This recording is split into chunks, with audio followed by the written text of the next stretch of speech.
Hello viewers, hello great people of Africa. How are you all doing today?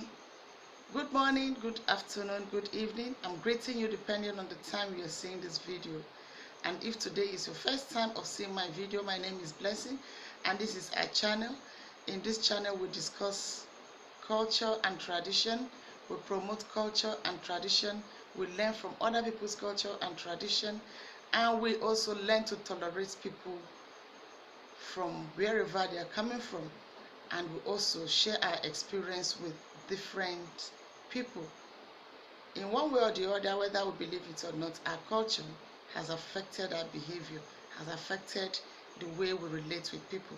So if you're a lover of culture and tradition, or you are good at learning and you love learning from other people's culture and tradition, then you are in the right place. You are welcome. I will use this opportunity to also thank my subscribers, my wonderful subscribers. Thank you so much for staying with us. I know I've been away for some months now. That wasn't good of me. It wasn't good of me at all. I'm sorry about that, but I want to assure you I'm back again. Thank you for accepting my apologies. Thank you so much. So in today's video, what I have for you is, guess what? Well, I'm here to share my experience with the thief people. These thief people are Africans. They are in Nigeria. They are in Nigeria. They are in Benue. They are in Nasarawa. They are in Taraba. I think Kogi. I think so. There are so many, and they speak the thief language. These people are great farmers. God has blessed them with strength to work, and indeed He has been blessing the work of their hands. They farm a lot. They farm yam, they farm bambara nut, they farm cassava, they farm groundnut, they farm melon. They are just blessed. They are farmers. Wherever you see them, they are known for that. They are not good at business, but they are good at farming, and God has blessed them, like I said. So my experience with them, sometimes I do seasonal business, like buying of granules, melon, cassava, some things like that, some stuff like food stuff like that. So this has to do, or this has to take me to villages to go and get them at a cheaper rate. So this time around I was in the Tiv settlement, because of the nature of what God has blessed them with. They like going, they stay in the bush. Yes, they go inside, make sure they secure a very large, they go to anywhere they can secure a very large land to farm, to exploit the power in them, the grace, the strength in them God has given them. So they go inside, they go to the bush and secure a very large land where they can do that to their children. Like that area I went to in Taraba, where I go to buy these things. You see, they have settlements. Yes, it's a settlement, because you see, a family can just come and get a place, secure a place, they settle there, and they have a very large space. He's there with the children, the grandchildren, and the in-laws, like that is maybe his son's wives and all that. So they are the ones occupying there. Most times you see that place is being named by the name by the father. That is the man that occupied there first. Let's say Samuel occupied there first, so that place may be named Samuel Settlement. Then when you leave, you go a distance again and get another settlement. So that was how it happened. So I went to that settlement, and I got what I needed. So I tried to bargain, and they told me the owner was not around. So I waited. I was waiting. They asked me to wait. They entertained me. In fact, let me say this. As soon as we entered the compound with the bike man who was going around with me, I discovered that children were just coming out from corners, coming out from angles, coming to greet. They greet you in their language. That is what they can speak there. They greet you and they go their way.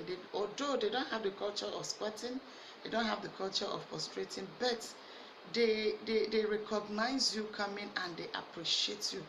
They appreciate your coming. So they are happy with you and they are welcoming. I must say that they are welcoming. From the oldest to the youngest, they are welcoming. So that made me feel at home. I waited in my period of waiting, between 35 to 45 minutes. As soon as I was seated, I just saw that they were making fire, preparing things. I saw them pursuing a cock, and before I see, food was prepared. You know, they like yam, they farm yam and they like yam. They can roast yam, they can, I don't think they are good at frying yam, but they roast it, they cook it, they pound it. So that day they pounded this yam for me. And you need to see, they have a style, they know how to mold the pounded yam. Yes, they molded it, made it round, and it was looking beautiful. They served me food, invited me under a tree to come and eat. I don't understand. Not knowing that all this preparation I saw them doing, busy here and there, sending the children here and there, is just to prepare food for me to eat. Remember, I was a total stranger there. I just went there to buy what I needed, pay them, and go my way. But they started preparing things, and when they brought the food, it was the full chicken. The full chicken on the table for me. The meat was on a different plate, then the soup was there, then the pounded yam. See, the meat was not fried, it was not roasted. It was well prepared, it was cooked, and it was not garnished, but I want to tell you, I really enjoyed it. And this soup, you know, this locust bean, in the north here we call it dadawa.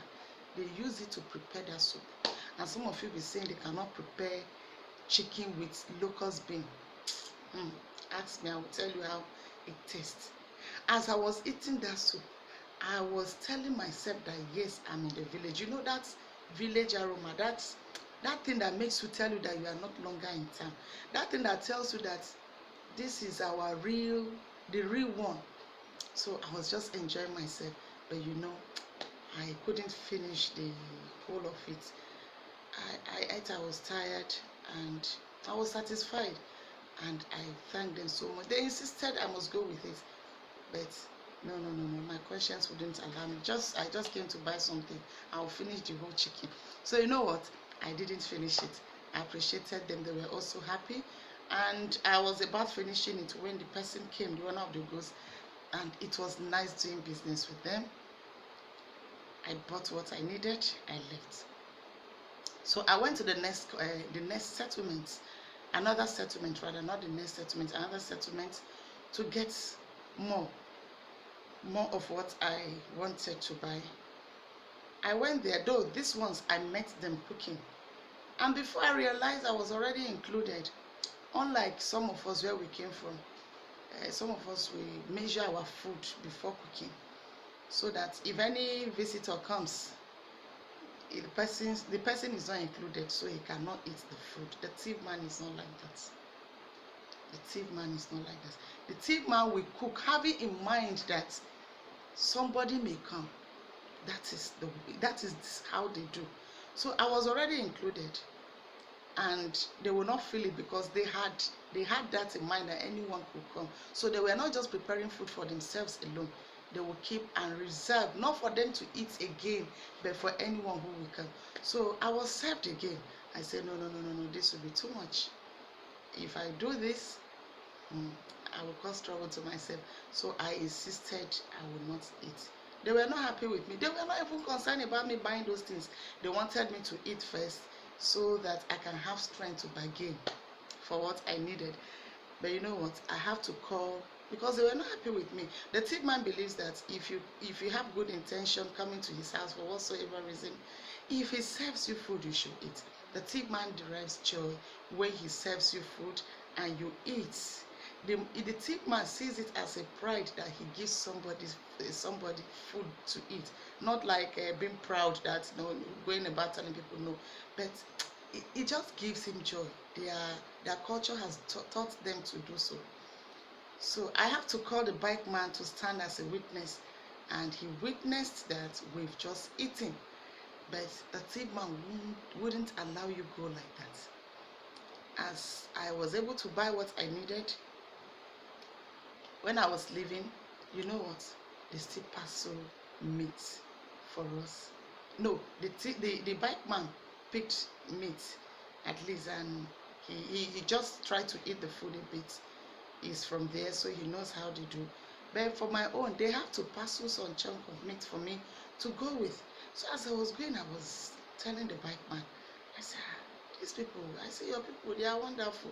He said, yes, that is how the thief man is. The thief man believes that if you come to his house, even if you have come with bad intention, he believes that if you have eaten his food, you cannot harm him. And it's true. Supposing I went with bad intention and they served me such food, I ate. Am I not human? Will I still have mind to still carry on my assignments, my evil assignments? I don't think I will do that. So they believe that when you eat their food, you are a good person, you've come with good intention. So he told me that, see, the thief man can have a court case with you in the next 1 hour, and he can invite you to his house to eat. You people will eat from the same plate, but still appear in the court. They don't see food as anything. They don't worship food. You know, some of us, we almost worship food. We see food as life. I've seen somebody who was eating and saw someone coming, the person was hiding it. I've seen it. And one of my sisters like that told me someone did that to her. So it was, this time around, it was a woman that did it. So some people are like that. See, and see people doing this, it does not matter whether they are rich, whether they are poor. You know, some of you just feel like it's only the rich that can give to others. No. They are, because it's their culture. They were born into it. That is their practice. They grew up to meet it like that. Whether they don't have, the little they have, they will give you. Sometimes, even when they don't have the cooked one, they give you the raw one. That reminds me, my husband went somewhere and he decided to say hi to a thief man he knows. In fact, as soon as the man saw him, guess what? He ordered the wife to prepare food. My husband said no, it was late already. And he didn't just stop there. He has to get a live chicken for him to go with. That is the thief man. That is the thief man. So, let me also bring this as awareness. I don't know whether to say is a warning or creating awareness. Please, when you are eating and you are not sure or you are not ready to share your food, please, if you see the thief man passing, don't ask him to come and join you. You know, you don't know that what we say we should mean.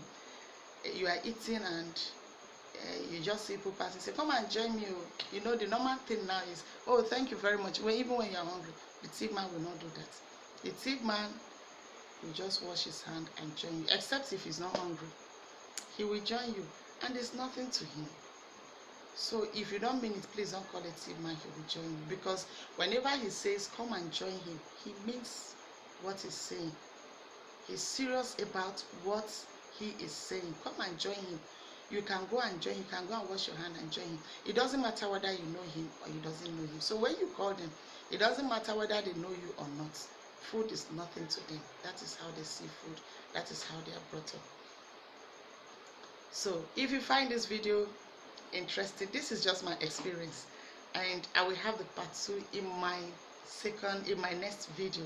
So if you find this video interesting, educating, please like and share. Please subscribe, and do not forget to turn on your bell notification so that whenever I upload videos like this, you will be the first to be notified. Please subscribe. Subscription is free. You don't pay for it. Why are you afraid to subscribe?